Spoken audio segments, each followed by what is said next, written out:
قایم موشک قایم موشک قایم موشک. آدم دلش میسوزه آقا، آدم دلش میسوزه. مادر بدبخت 9 ماه صبر کرد. این چیه؟ علی علی علی علی علی علی علی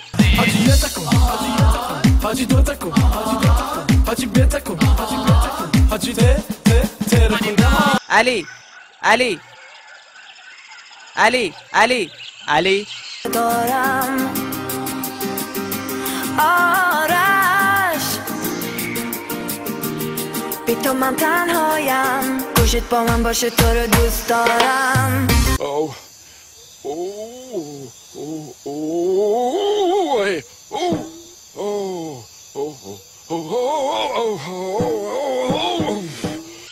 این که مهدیه. عجب خری هم من فکر کردم علیه.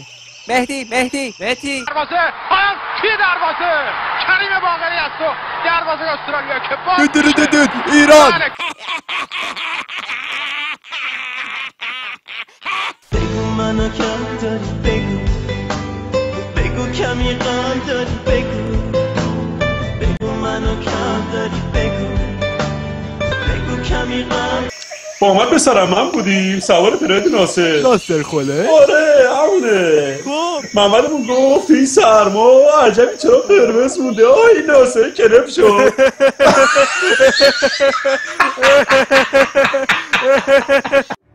ای سربازان غیور، 2 تا خبر براتون دارم. اول ما تونستیم از سد دشمن دشخیم و خونخوار عبور کرده و اونها را شکست بدیم. و خبر دوم، متاسفانه در عملیات دیشب مصطفی مرد. هرکی کلوم آوردی با رقص روش آورده. آخی جونم این مثلا میچرخه. مرد شور این زندگی ببرن. نه کاری نه خونه ای. آخه بدتر از این هم میشه. چقدر زر میزنه این.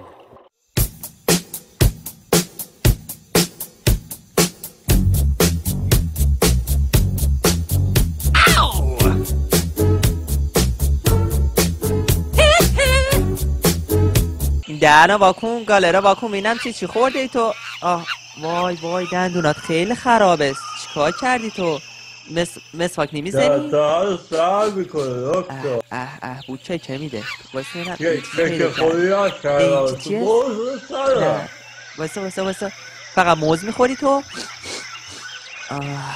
خیلی بو بدی میده. یه چیزی فکر کنم این یه چیزی لا دندونات چسبیده. فکر کنم که بعد طعم بود.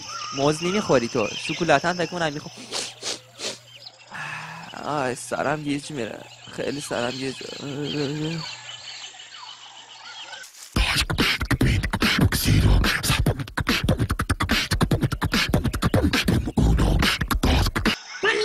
اسماعیل کجا خبرت میشه سایه درسه؟ همش با به چاکو چنل میگردی. نمیخوام. یه بارو خبر مرگ درس رو بخونی. من چون آخه چرا اینقدر من فوش میده هر رو خونه دایم که بارو میبری. اینقدر حرف مخصوص خبرت برو درس رو بخونی. آخه این چه خبری دندونی بود چه خریدی؟